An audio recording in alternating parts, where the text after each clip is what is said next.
to another edition of the Heel to the Face podcast.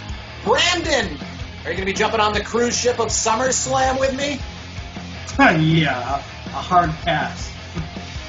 We'll talk about SummerSlam's new location and potential locations and much more. Heel to the Face podcast starts right now.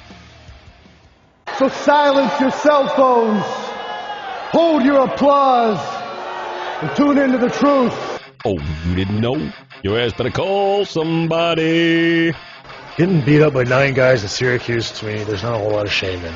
From the 315 to the world, this is the Heel to Face podcast. The cream of the crop! Wow, man, freaked out! Follow the show on Twitter and Instagram at Heel to the Face. I said, are you ready? From Armory Square in downtown Syracuse, New York, let's send it now to Brandon and Jared. Bad luck seems to be my middle name. They might as well tag me up with my buddies from Syracuse. So another edition of the Heel to the Face podcast is on the air. Brandon Clements, you can find him on social media at Icebreaker21. Myself at K-Rock Jared, the program at Heel to the Face.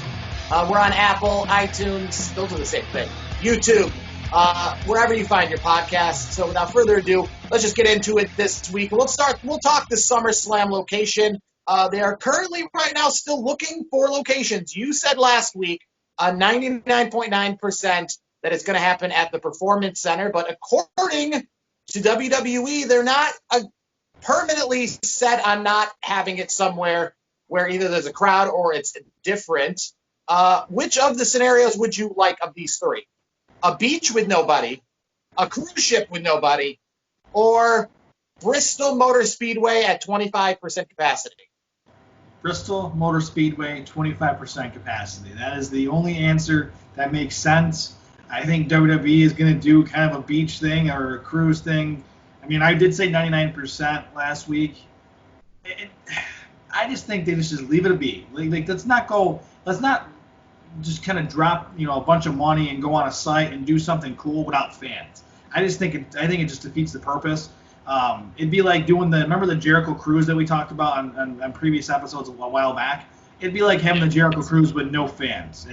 To me, it just takes away from the aura. So for me, I would definitely not do anything except for the Performance Center at this point. There's no fans.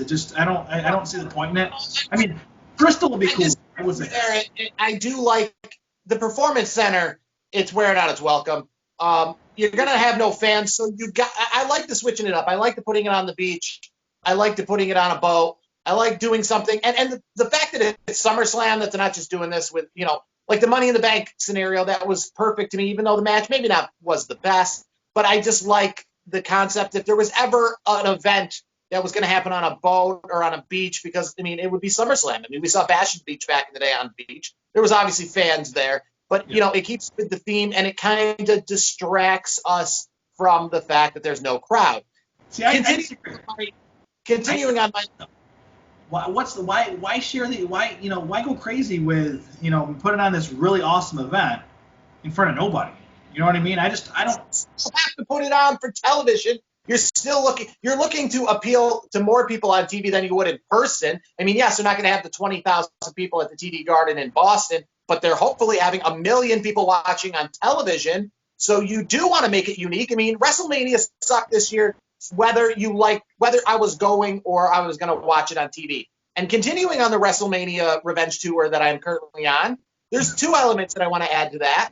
One, I don't know if you saw Triple H's announcement or the fact that he made it public that they've been doing their best to hide the ceiling fan digitally at the Performance Center because they think it looks gaudy, which shows you that if they had more time, WrestleMania might have looked better.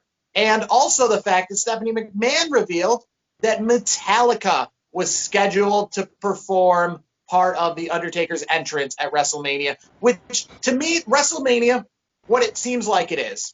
If you remember the Invasion angle, and we look back at the Invasion angle now and we go, if WWE would have not just had to keep moving, if we would have waited and we would have had Hogan and Hall and Nash and Steiner and Goldberg and Sting, and obviously then maybe like the returning Rock and other people, what the Invasion angle could have been. But instead, they said, we got to do it now. There's no time like the present. We bought WCW. Let's go forth with it. Let's go forth with Jindrak.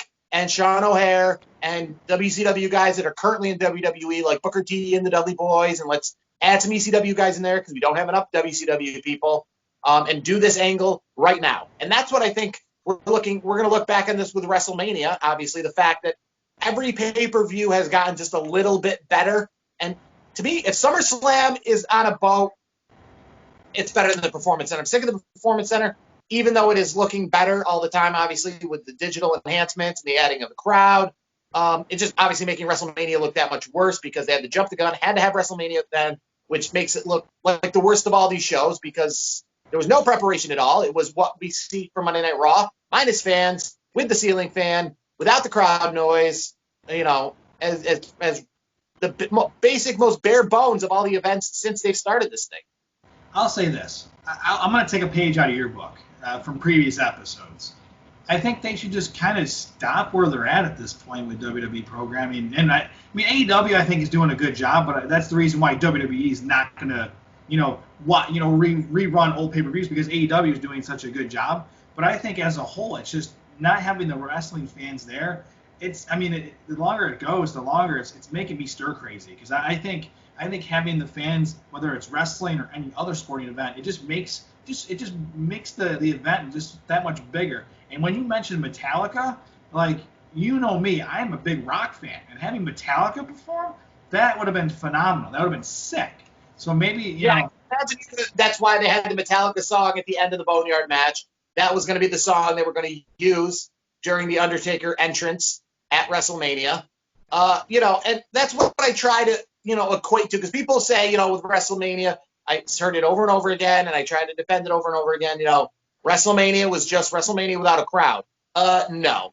It wasn't Metallica performing without a crowd. It wasn't the ceiling fan was obviously still there. WrestleMania without a crowd could have been WrestleMania. That's why I think so far, if I can say any of the sports that are working, and I don't mean to jinx things too much, but I kind of prefer watching this baseball over the basketball and the hockey because of the fact that they're still in their original environments. It doesn't look strange, for the most part. They're still in the stadiums that they play in versus basketball and hockey right now. Like I said, I don't want to jinx things too much because that's the reason why I don't think by the time this episode hits air that we'll still have Major League Baseball, because every single minute of every day it seems like we're rocking the boat here, and who knows what games are going to get canceled next. Yeah. But, WrestleMania still happened at Raymond James Stadium without a crowd. It would have been better than what we saw. That's all I'm saying.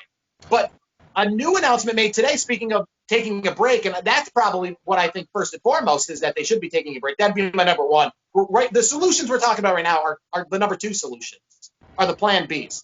But according to some sources today, WWE has scheduled another pay-per-view Payback 1 week from SummerSlam. What do you make of this? Do you see this being an all-women's pay-per-view? What would be the idea of this? I don't quite understand. I don't quite understand it either. That, to me, it makes zero sense. I think having less pay-per-views at this point is the way to go. And I know SummerSlam, that's coming up real quick. I don't even like SummerSlam being on right now at this point because we talked about this last week. It's good to have the big four events like the SummerSlams, like the Royal Rumbles, like the WrestleManias. It's those pay-per-views that need to have fans. It's 110%. It makes it so much better. It's hard for me to watch right now. I mean, MJF, not to jump too far over there, but MJF's promo was one of the highlights I've seen in wrestling really in a while. It's, to me, across the board, it's just been kind of lackluster. But I will say this to kind of put it together a little bit. I think Impact's done well, since Slammiversary. I mean, I've actually been looking at their material. So it's, me, I haven't been an Impact person, very long. And we talked about this on previous episodes that I haven't watched much even before anything on live TV for before Slammiversary. So I mean, there's some bright spots about it. You're seeing WWE, you're seeing AEW, you're seeing Impact. They're trying to do the best they can. But for me, it's without the fans. I think wrestling suffers because the fans are that element that really make wrestling different from other games or any other sporting event, because the fans they're actually involved. You know what I mean? Like, the fans are really involved in it because, I mean, think of it this way. You have Stone Cold Steve Austin back in the day, and he could say, what, the fans are, the fans will, play along.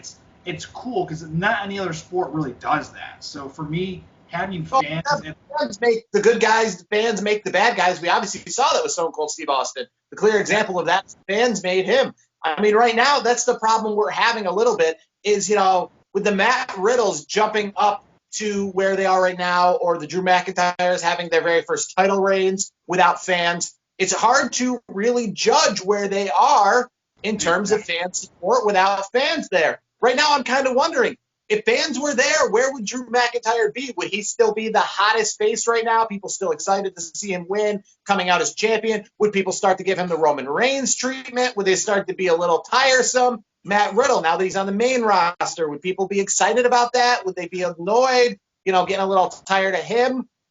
We don't know because there's not fans there to really give us the judge of where people are currently at. I mean, Sasha Banks and Bayley, we obviously know that they're heels, but to a lot of smart marks like ourselves and some of the older fans, I mean, they're the more popular of the females. Would people be excited about them holding all the belts right now? Or, kind of like that anti-face crowd? Or would the adults even be like, you know what, no, that's kind of greedy, you're holding all the belts. Even, us guys are not fans of you right now. We don't know. Would people have been, with Kairi Sane leaving, what would have been the response to that? Yeah, that's the whole thing is just unfortunate across the board because you're not really getting the reaction, obviously. I mean, yeah, your WWE Performance Center talent, they only can do so much as the quote unquote audience, at this point. And I have to say though, it's really weird seeing some of the wrestlers, like, watching Monday Night Raw or SmackDown, and you see NXT heels cheering on the faces on Raw and SmackDown. To me, I think that's just odd for me because it's, I know they're trying to make it as fans, but like us as smart, wrestling fans, we know that's Chelsea Green in the crowd, and she's supposed to be a heel. But why is she cheering this guy? Who's a face? To me, it looks awkward to me. And the one thing I will say about WWE is I want to see kind of the Nation come back. I want to see like a reincarnation of the Nation when the MVP. That now a little bit. And we are seeing a little bit of it, and I hope WWE does something with it because that would be kind of cool.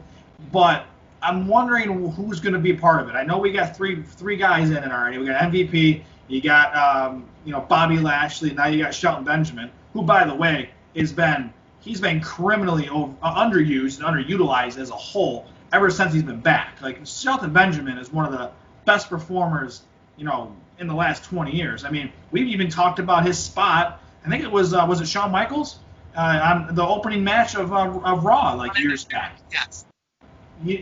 People forget Shelton Benjamin's a really good performer. So having hit those three together and then maybe pairing them in with I don't know if Ricochet or Cedric are going to be in there. I mean, you could see. I would say Ricochet doesn't need to be in there, but somebody like Cedric Alexander. You see, what's great about stables, whether it be the Nation of Domination or Evolution or DX or any of these, is it takes people and it elevates them. It gives them a platform. So essentially, you don't need some bigger stars to have that platform. But like you said, Cedric Alexander, he could use that platform. Yeah, oh, for sure. Apollo Crews, same thing. I think Apollo Crews, out of all of these younger talents, I think Apollo Crews is the guy that needs to be in the Nation or wherever they're going to call themselves, this reincarnation of the Nation, like more than anybody. I think, under the tutelage of MVP, having the muscle, of guys like Benjamin and Lashley, and having their, having learned from these veterans, I think can really go a long way for Apollo Crews. I think Apollo Crews is super talented as well, but he's just never. I don't think he's a champion. We get that. But here's the thing: has he really gotten the momentum that he really deserves? I don't really think so. And I think having the Nation, having this new reincarnation of the Nation, would be really cool. I think WWE needs to do something like that because that's what we're lacking at this point. We're lacking a really good, a good group, so to speak, like a Shield, something along those lines. We need to have a faction again because what's really out there right now? The only faction really out there is Undisputed Era, and they're on NXT. And how good is NXT? They're the best thing going in WWE. I think you're having right. a faction There's a support. lot of factors.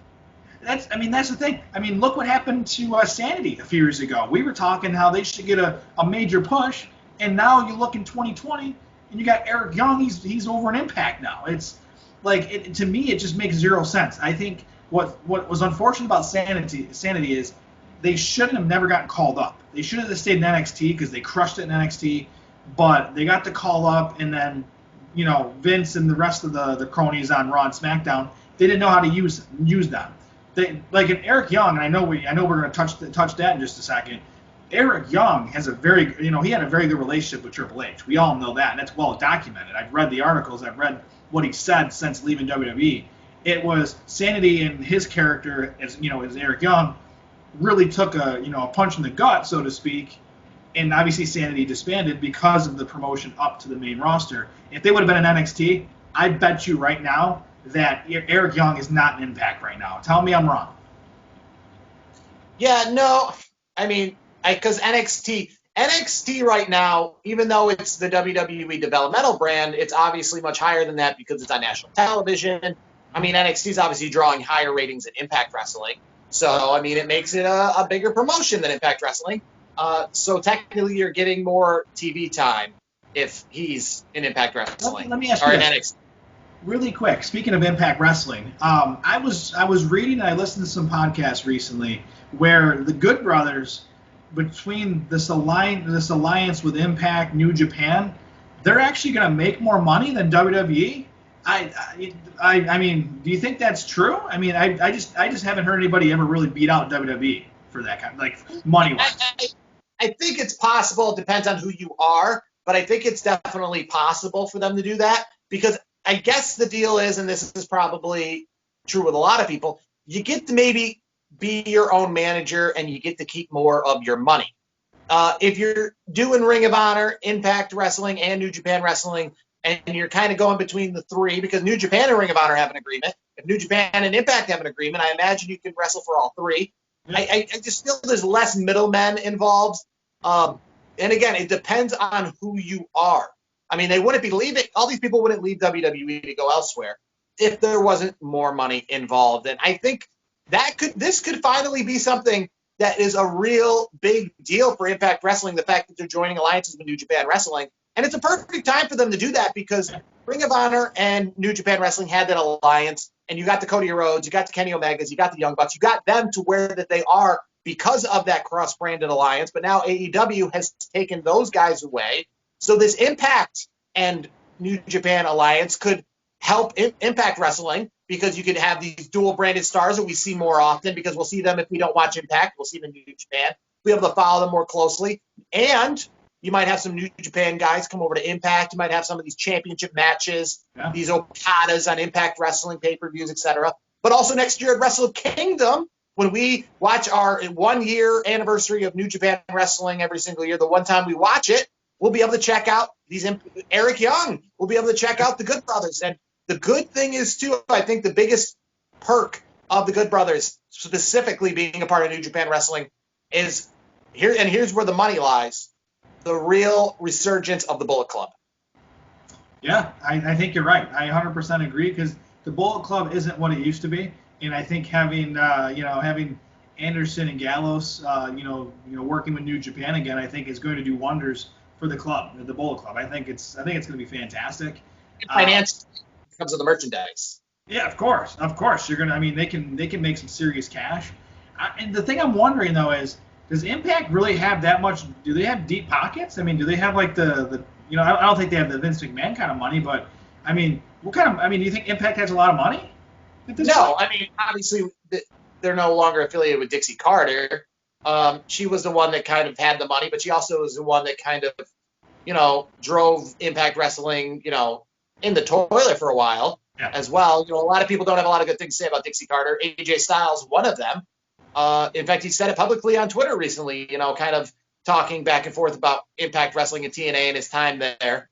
He's made some public opinions about that. But I think, so they're owned by Anthem, which is a Canadian company, and they're tied very closely in with Access TV, which, to my knowledge, I didn't even know this. That's their second largest home, obviously, behind Spike TV. But Access TV is in more homes than their last one, which was that Pop TV.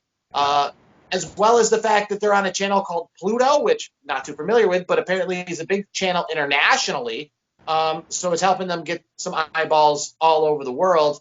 I don't necessarily think they have deep pockets, but I think that they have enough finances kind of spread around different companies and different places. Like I said, I watched when I went to Impact Wrestling Bound for Glory a couple of years ago, I focused a little more on it. And during the intro montage package, like WWE does, anything where they say, like, you're watching Impact Wrestling, they were mentioning all their partners that they had all over the world. And they're, tied together with Fight TV. They're tied together with Anthem in Canada. They're tied together with Pluto internationally. So I think they have kind of partnerships spread around. So it's not like one single pocket like Vince McMahon.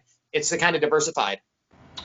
Yeah, I mean, I'm excited to see what the future holds with this whole alliance. I think it's going to be really good for wrestling as a whole. I mean, as you just mentioned, Cody Rhodes, for example, look what he's doing. He's making a hell of a lot more money than what he would be doing if he was still Stardust in WWE. So, I mean, that's one example. The Good Brothers are I think they're still on fire. I think they're still rolling amongst the wrestling community, the wrestling fandom, so to speak. So I'm happy with it. Now I have to transition. You mentioned Dixie Carter and you mentioned AJ Styles. Did you see more of the reports out about AJ Styles making comments about another name in wrestling, one Paul Heyman? Did you catch that by chance? I didn't catch so much that as much as I've been following, obviously, with him and the Undertaker and Dixie Carter. But what are the comments he's got about Paul Heyman now? He pretty much called Paul Heyman a liar about the Good Brothers. So Paul, I guess this is reports and people had. I think AJ was on a podcast recently. I can't remember who it was or what publication it was, but I was just kind of skimming through and I read the comments and I guess when the Good Brothers, Gallows and Anderson, were let go by WWE, as we all know, I guess AJ reached out to Paul and confronted Paul about it and said, hey, what's the deal here? And Paul, I guess, lied right to his face and said, oh, if I would have known they were leaving, I would have backed them up. I would have made sure I would have done everything I could to help them out and keep them in the business. So AJ didn't like the answer. He kind of was like, all right, I don't know, there's something smells fishy here. So I guess he goes to Vince McMahon himself and says, hey, I want to get your thoughts on the Good Brothers. What's the real deal with Gallows and Anderson? And I guess Vince said, oh, Paul Heyman's the one that said, let's get rid of him. So I guess that caused AJ's move over to the other program. So that's why AJ's not happy, and that's why I think that's part of the reason why Paul Heyman's kind of taking a back seat on things right now, because AJ's one of the big stars, and AJ, if AJ's not happy when his contract expires, soon enough, I don't know exactly when, but I know it's not that far away. You don't want to piss him off, because guess what's going to happen? If you piss him off, he's going to AEW, and you just lost one of your big stars. So, I mean, just hearing what your thoughts on that of Paul Heyman kind of being portrayed as a liar to by AJ Styles. I mean, do you think it's a big deal, or do you think it's not such a big deal? I mean, it's Paul Heyman, right? Yeah, it's Paul Heyman. It's Paul Heyman. I mean, he's the one that told Tommy Dreamer and so many other people, like your paycheck's in the mail back in the 90s, many times. It's coming, And so I guess they say like a zebra doesn't change its stripes. Yeah, that's the issue with Paul Heyman, and I think, and we've always talked about how great he is on the mic. He's one of the best. He's one of the best promos in the business for the Advocate, Brock Lesnar, and just Paulie Dangerously back in the day. Like he's been great on commentary. He's really good at that. But I think his problem is he ruffles enough feathers where people are just not going to want to do business with him. I mean, he's been doing it long enough, so, I mean, does he really need to stay in the business anymore? I mean, all he has to do at this point is just ride the coattails of Brock Lesnar, and he's fine. Now, really quick, speaking of really good folks on the mic, I have to ask you, what were your thoughts on MJF's promo this week on AEW? What did you think? Amazing promo. I guess my issue with AEW is, how come I do not see him compete in bigger matches by now? I mean, Cody even said it. How is he not getting a world title shot yet? How is he still somebody I feel like is not getting as much credit in the ring? I mean, when AEW first started over a year ago, I felt like we saw a lot of him in action. Now feel like we see a lot of him in promos. An amazing promo this week. Yeah. But we need to see him in title matches and stuff like that. Well, speaking of that, he has called out Jon Moxley, so I think they're going to be facing off soon enough. I'll say this about MJF: he's the best promo in the business right now. He's just money on the mic. Every time he opens his mouth, as a wrestling fan, my eyeballs are glued because he's just that talented. He just comes off as so condescending, and his character is just absolutely fantastic. And you're right, though. He's kind of been almost like a mid-card if you think about it, because he's been wrestling kind of what we would call a WWE like enhancement talent, like Pineapple Pete, so to speak, guys like that. And my problem is, and I love Orange Cassidy. I really do. I think Orange Cassidy is awesome. I think he has a cool gimmick. But why is Orange getting more of a push than MJF? I just don't understand that. Yeah, no, I mean, staying with AEW, we had the adventures of Zach and Cody this week. Always defeated, I guess, was their mantra. Or what was the mantra? Always defeated, winless. Something like that. Either way, that shirt actually between Kurt Hawkins and Zack Ryder still $27.99 on WWEshop.com, despite the fact that neither of them now are in WWE. Obviously, we saw Kurt Hawkins and his new gimmick over in Impact Wrestling, and we thought that maybe Zack Ryder was going to join him, but Zack Ryder, as Matt Cardona, made his debut on AEW this past week, teaming up or saving Cody Rhodes, I guess you will, at the end there. Are you excited for Zack Ryder? Have you ever been a real big Zack Ryder fan? Because personally, I think he's got a cool gimmick, and I liked it. He's smart in the wrestling world with his figure podcast and all that. And I just don't see him, as a major star. Maybe different, I'm that fan. I'm a fan of Matt Cardona, Zack Ryder, whatever you want to call him at this point. I just think he was underutilized in WWE. He always has been. I mean, he had that nice run as the IC champion there for a brief moment there. That was cool. Had the moment with his dad and everything. That was awesome.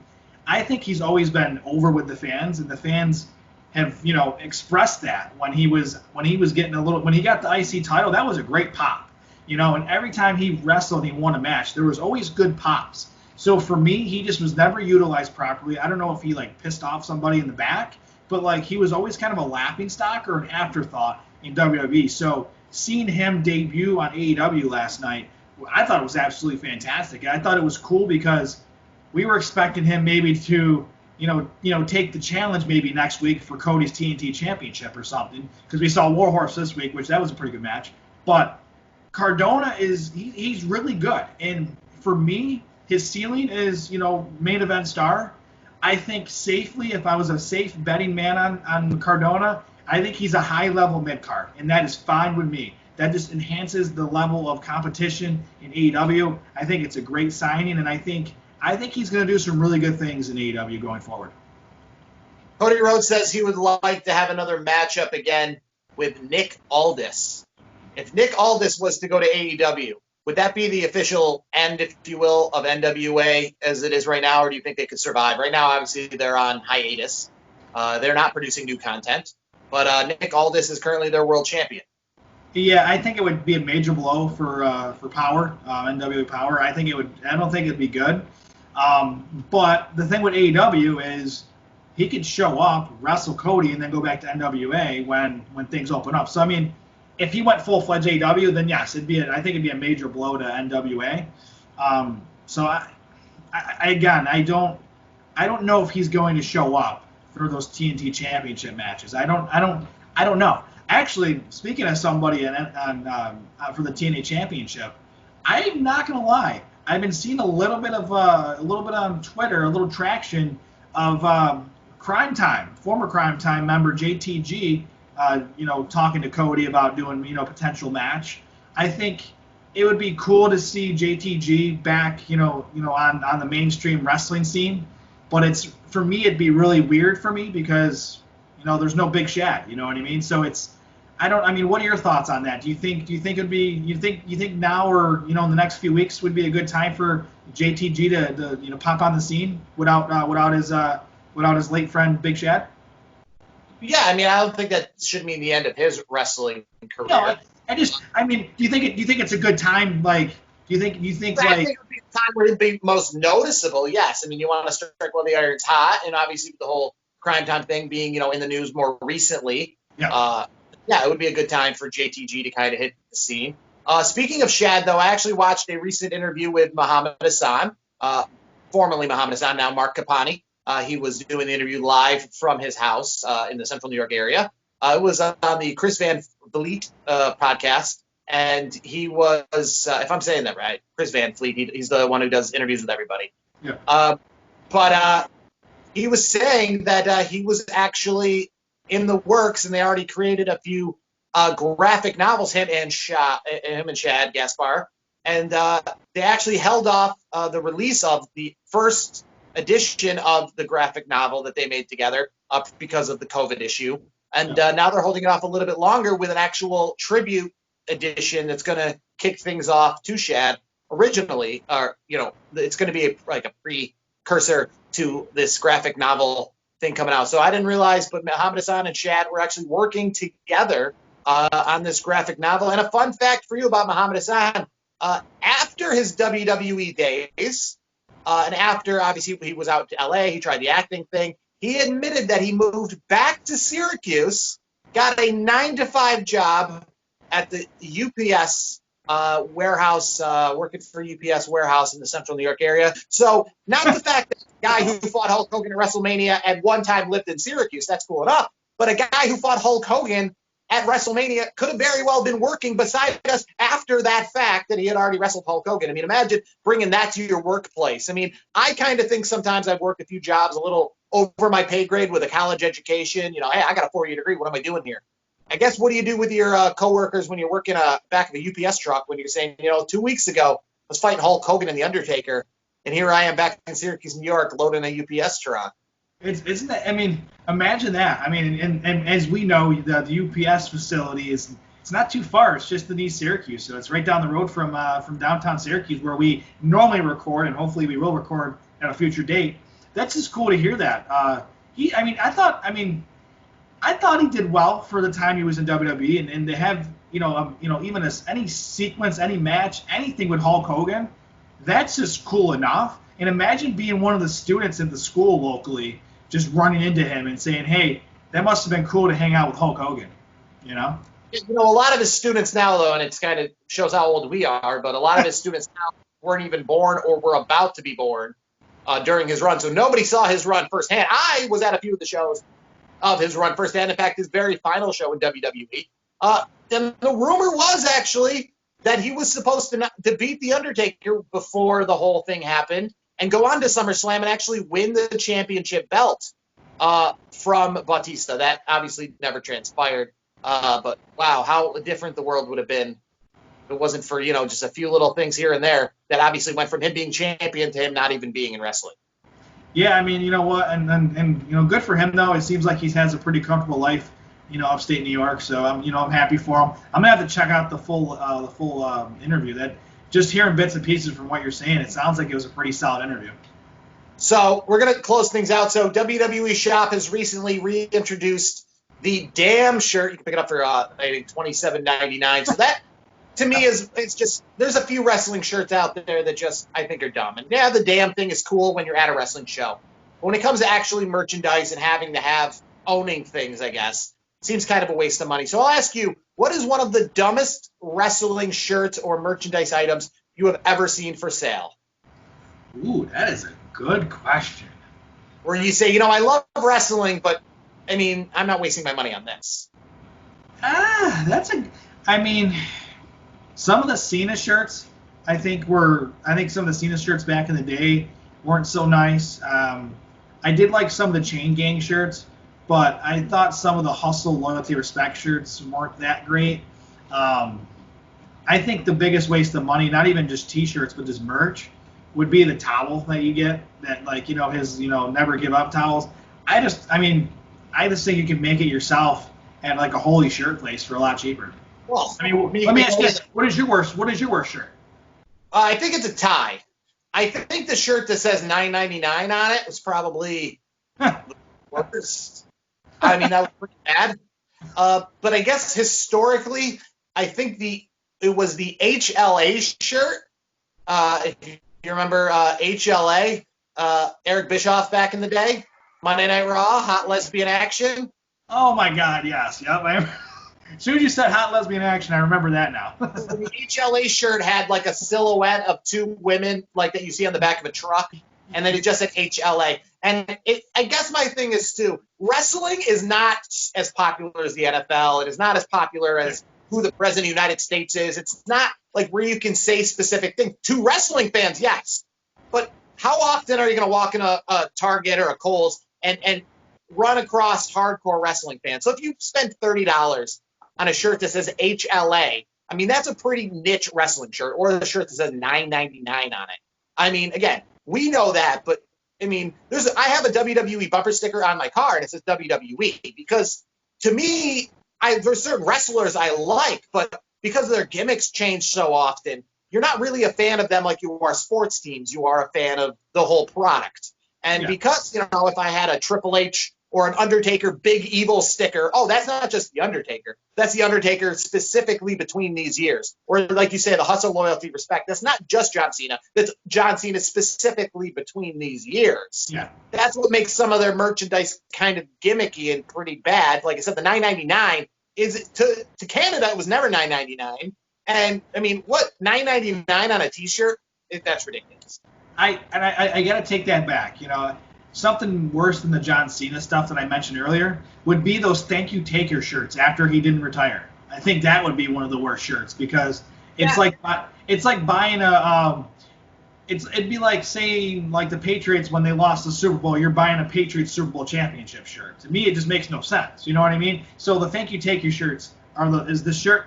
I had to think about it for a second. You threw that one on me real quick. So I was just thinking about it while you're talking, and I'm like, wait a second. The thank you taker shirts, they weren't good because he came back how many times since those shirts? You know what I mean?